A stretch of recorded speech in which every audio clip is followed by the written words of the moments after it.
आकाशवाणी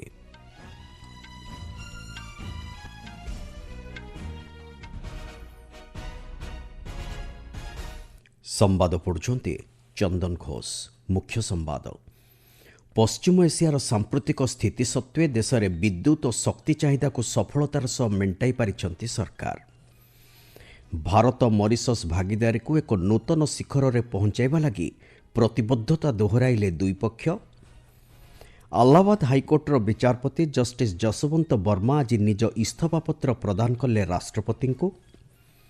उत्तर प्रदेश जमुना नदी में एक बोट बुड़ीजा फल 6 जनकर मृत्यु एवं आईपीएल क्रिकेट रे आउ किछि समय पर राजस्थान रॉयल्स और रॉयल चैलेंजर्स बेंगलुरु मध्य हेबो मुकाबिला। पश्चिम एशियार सांप्रतिक स्थिति सत्वे देशर विद्युत और शक्ति चाहिदा को सरकार सफलतार सह मेंटाई पारिछंती। आज नुआदिल्ली अनुष्ठित आंत मंत्रालय सांबादिक सम्मेलन में शक्ति मंत्रालयर अतिरिक्त सचिव पीयूष सिंह यह सूचना देते। से कहते देशर समस्त तापज विद्युत केन्द्रगुड़िक आवश्यक परिमाणर कोईला महजूद रही एवं यह केन्द्रगुड़िक पूर्ण क्षमतार कार्य करुछंती।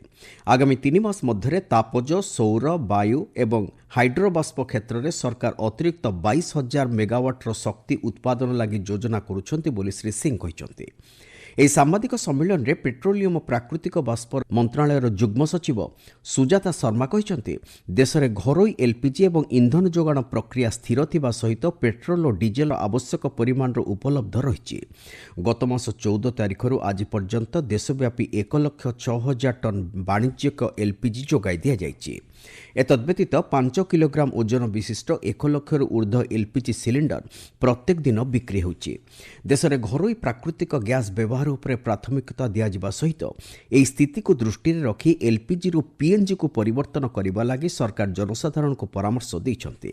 ए दिगरे सरकार पक्षरु निया जायथिबा विभिन्न पदक्षेप पर आलोकपात करी श्रीमती शर्मा कहते एलपीजी डिस्ट्रीब्यूटर्स के पास पर्याप्त स्टॉक है और हमारे पेट्रोल पंप पर भी पर्याप्त डीजल और पेट्रोल उपलब्ध है और ड्राई आउट रिपोर्ट नहीं हुआ है। हमारी डोमेस्टिक एलपीजी सिलेंडर की सप्लाई नॉर्मल है और ऑनलाइन बुकिंग लगभग 98% तक हो गई है। कमर्शियल एलपीजी की सप्लाई 70% तक रेस्टोर की गई है और इसमें hospital, educational institutions, labour intensive industry, pharma, migrant labour सभी को प्रायोरिटी दी गई है और 14 मार्च से लगभग 1,06,000 टन कमर्शियल एलपीजी की सेल हुई है।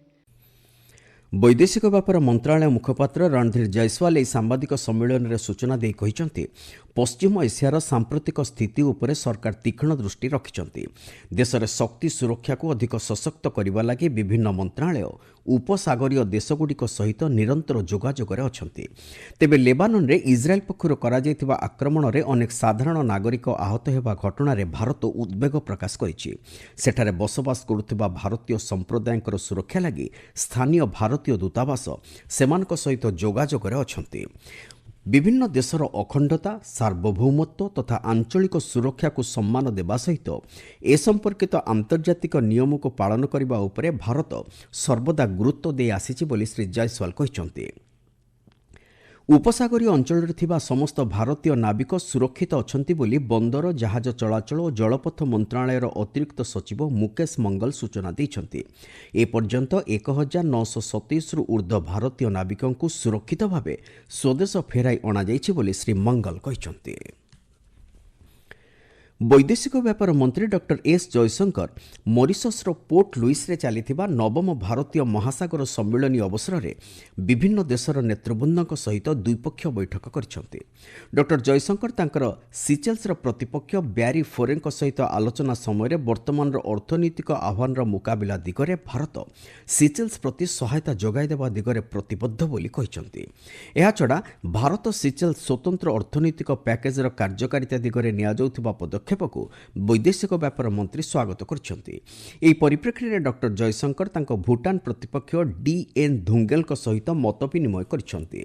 दुई देश मध्य विभिन्न क्षेत्र में थिबा भागीदारी को प्रगति और समृद्धि दिगरे आगे नेबा लागि उभय पक्ष सम्मति प्रदान करछंती। एतद्व्यतीत डॉक्टर जयशंकर मॉरिशसर राष्ट्रपति धर्मवीर गोखुलଙ୍କ सहित साक्षात आलोचना କରିଛନ୍ତି ବୋଲି ସାମାଜିକ ଗଣମାଧ୍ୟମ ପୋଷ୍ଟରେ ସୂଚନା ଦେଇଛନ୍ତି।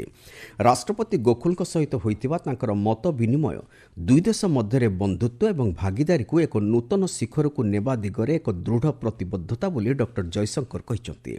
ବୈଦେଶିକ ବ୍ୟାପାର ମନ୍ତ୍ରୀ ମରିସସର ପୂର୍ବତନ ପ୍ରଧାନମନ୍ତ୍ରୀ ପ୍ରବିନ୍ଦ କୁମାର ଜୁଗ୍ନାୱତଙ୍କ ସହିତ ମଧ୍ୟ ସାକ୍ଷାତ ଆଲୋଚନା କରିଛନ୍ତି। ଆପଣମାନେ ସମ୍ବାଦ ଶୁଣୁଛନ୍ତି ଆକାଶବାଣୀରୁ।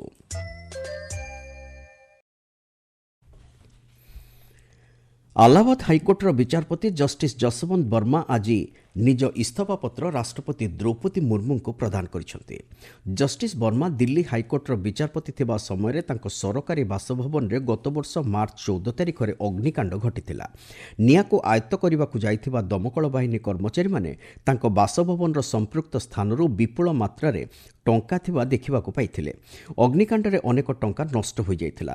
ଏହି ଘଟଣା ପରେ ତାଙ୍କୁ ଦିଲ୍ଲୀରୁ ଆହ୍ଲାବାଦ ହାଇକୋର୍ଟକୁ ବଦଳି କରାଯାଇଥିଲା। ଏହି ପରିପ୍ରେକ୍ଷୀରେ ଜଷ୍ଟିସ୍ ବର୍ମାଙ୍କ ବିରୁଦ୍ଧରେ ବର୍ତ୍ତମାନ ସଂସଦରେ ମହା ଅଭିଯୋଗ ପ୍ରସ୍ତାବ ଆଗତ କରିବା ପ୍ରକ୍ରିୟା ଜାରି ରହିଛି।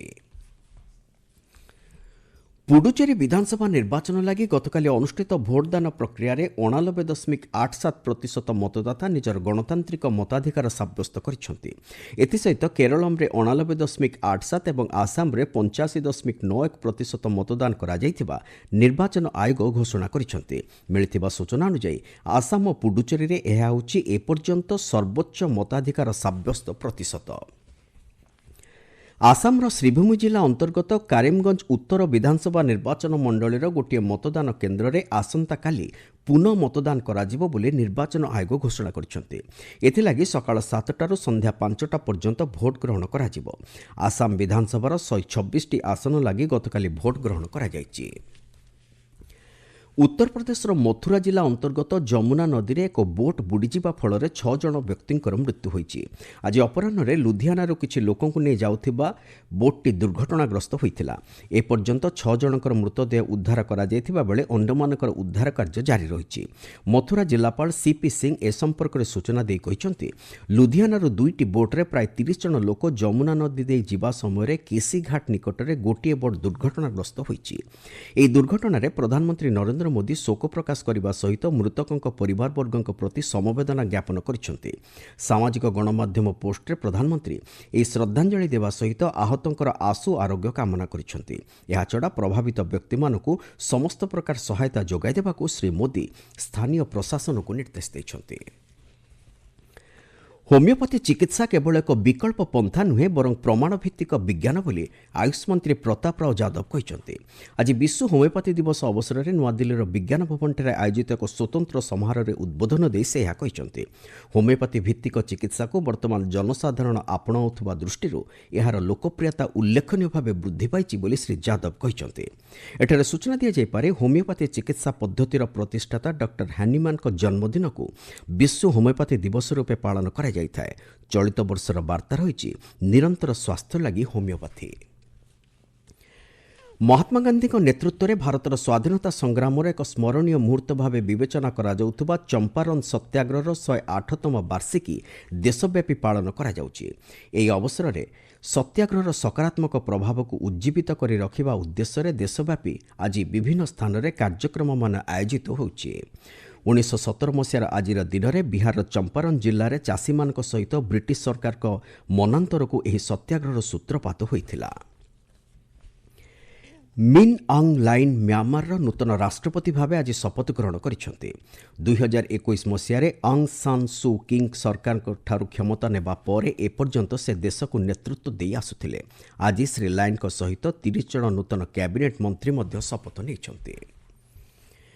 ଆଇପିଏଲ୍ କ୍ରିକେଟରେ ଆଉ ଅଳ୍ପ ସମୟ ପରେ ରାଜସ୍ଥାନ ରୟାଲ୍ସ ଏବଂ ରୟାଲ ଚ୍ୟାଲେଞ୍ଜର୍ସ ବେଙ୍ଗାଲୁରୁ ମଧ୍ୟ ମୁକାବିଲା ହେବ। ଏହି ମ୍ୟାଚ୍ ବେଙ୍ଗାଲୁରୁର ଏସିଏ ଷ୍ଟାଡିୟମରେ ସନ୍ଧ୍ୟା 7:30 ଖେଳାଯିବ। ମିଳିଥିବା ସୂଚନା ଅନୁଯାୟୀ ବର୍ଷା ଯୋଗୁଁ ଟସ୍ ପଡ଼ିବାରେ ବିଳମ୍ବ ହୋଇଛି। ମୁଖ୍ୟ ସମ୍ବାଦଗୁଡ଼ିକ ପୁଣି ଥରେ। ପଶ୍ଚିମ ଏସିଆର ସାମ୍ପ୍ରତିକ ସ୍ଥିତି ସତ୍ତ୍ୱେ ଦେଶର ବିଦ୍ୟୁତ୍ ଓ ଶକ୍ତି ଚାହିଦାକୁ ସଫଳତାର ସହ ମେଣ୍ଟାଇ ପାରିଛନ୍ତି ସରକାର। ଭାରତ ମରିସସ୍ ଭାଗିଦାରୀକୁ ଏକ ନୂତନ ଶିଖରରେ ପହଞ୍ଚାଇବା ଲାଗି ପ୍ରତିବଦ୍ଧତା ଦୋହରାଇଲେ ଦୁଇ ପକ୍ଷ। ଆହ୍ଲାବାଦ ହାଇକୋର୍ଟର ବିଚାରପତି ଜଷ୍ଟିସ୍ ଯଶବନ୍ତ ବର୍ମା ଆଜି ନିଜ ଇସ୍ତଫାପତ୍ର ପ୍ରଦାନ କଲେ ରାଷ୍ଟ୍ରପତିଙ୍କୁ। उत्तर ଯମୁନା ନଦୀରେ ଏକ ବୋଟ୍ ବୁଡ଼ିଯିବା ଫଳରେ 6 ଜଣଙ୍କର ମୃତ୍ୟୁ ଏବଂ ଆଇପିଏଲ୍ କ୍ରିକେଟରେ ଆଉ କିଛି ସମୟ ପରେ ରାଜସ୍ଥାନ ରୟାଲ୍ସ ଏବଂ ରୟାଲ ଚ୍ୟାଲେଞ୍ଜର୍ସ ବେଙ୍ଗାଲୁରୁ ମଧ୍ୟରେ ହେବ ମୁକାବିଲା। ସମ୍ବାଦ ଶେଷ ହେଲା।